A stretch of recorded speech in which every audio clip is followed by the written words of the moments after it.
প্লাস্টিকের খাঁচায় কাঁকড়া চাষ করে প্রতি মাসে ইনকাম করছেন লক্ষ লক্ষ টাকা। এই কাঁকড়া বিশ্বের বিভিন্ন দেশে যায়, যেমন America, Sweden, German, Japan, Korea. রপ্তানি করে প্রচুর পরিমাণে বৈদেশিক মুদ্রা আনছেন।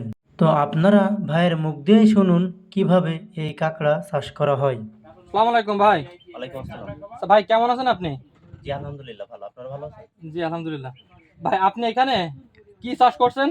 আমি এখানে কাঁকড়া চাষ করছি ভাই। আচ্ছা, কয় ধরনের কাঁকড়া এখানে চাষ করেন আপনি? ৪ ধরনের চাষ করি, কিন্তু আপাতত ১ ধরনের আছে। আচ্ছা, এর আগে আপনি কি করতেন? এর আগে চাকরি করছি। আচ্ছা, কি মন মানসিকতা নিয়ে বা কি চিন্তা চেতনা নিয়ে এই কাঁকড়া চাষ শুরু করলেন? আসলে ছোটবেলা থেকেই কৃষি আমাকে টানে।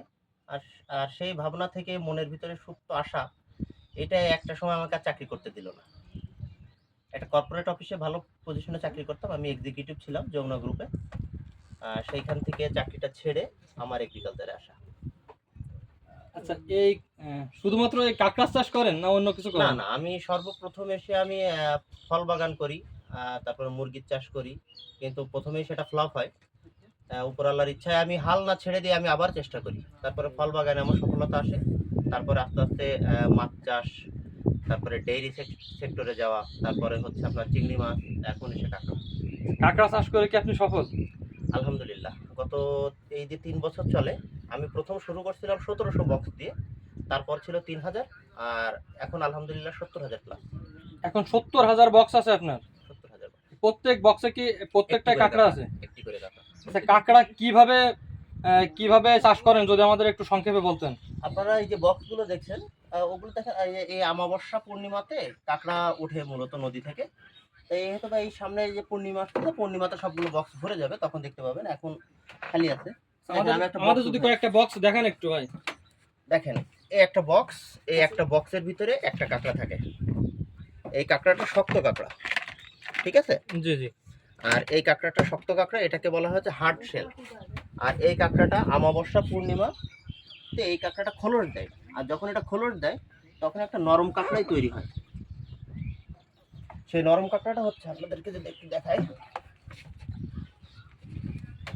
দেখেন এটা একটা নরম কাঁকড়া, দেখেন একদম নরম। এবং শক্ত কাঁকড়াটা সবকিছু খাওয়া যায় না, বাদ দিতে হয়। আর এটা সবকিছু খাওয়ার উপযোগী, এই কোনো কিছু বাদ দিতে হয় না। এই কাঁকড়াটাই মূলত আপনার এখানে চাষ হয়? এই কাঁকড়াটা এখানে চাষ হয়। এগুলো বাজারে চাহিদা কেমন? এইটা বহির্বিশ্বে প্রচুর চাহিদা। আচ্ছা, এটা শুধুমাত্র বাংলাদেশে বিক্রি করেন না বিদেশেও বিক্রি করেন? না, এটা বাংলাদেশে সেল হয় ৫ তারকা হোটেলে শুধুমাত্র। আর তাছাড়া সম্পূর্ণই হচ্ছে এটা রপ্তানিমুখী একটা শিল্প। এটা Korea, China, Japan, Malaysia, Australia, এরা হচ্ছে এর মূল ক্রেতা। আচ্ছা, আপনি কি বিদেশে রপ্তানি করেন? জি, ইনশাআল্লাহ। আপনার এই কাঁকড়ার চাষ দেখে যদি কোনো যুবক এটা চাষ করতে চায়, তার উদ্দেশ্যে কি বলবেন? তার যদি পারিপার্শ্বিক দিক থেকে যদি তার সবকিছু ঠিকঠাক সে অ্যারেঞ্জ করতে পারে, যেমন ধরেন আমার বাসা এক জায়গায়, আমি এখানে আসছি শুধু একটাই কারণে, পাশে নদী আছে এবং নদীতে লবণ পানি। লবণ পানি ছাড়া এই কাঁকড়াটা চাষ করা যায় না। তো এরকম লবণ পানি যোগান থাকতে হবে, ইনভেস্টমেন্টের জন্য মন মানসিকতা থাকতে হবে। এগুলো যদি ঠিকঠাক থাকে তাহলে সে চাষ করতে পারবে।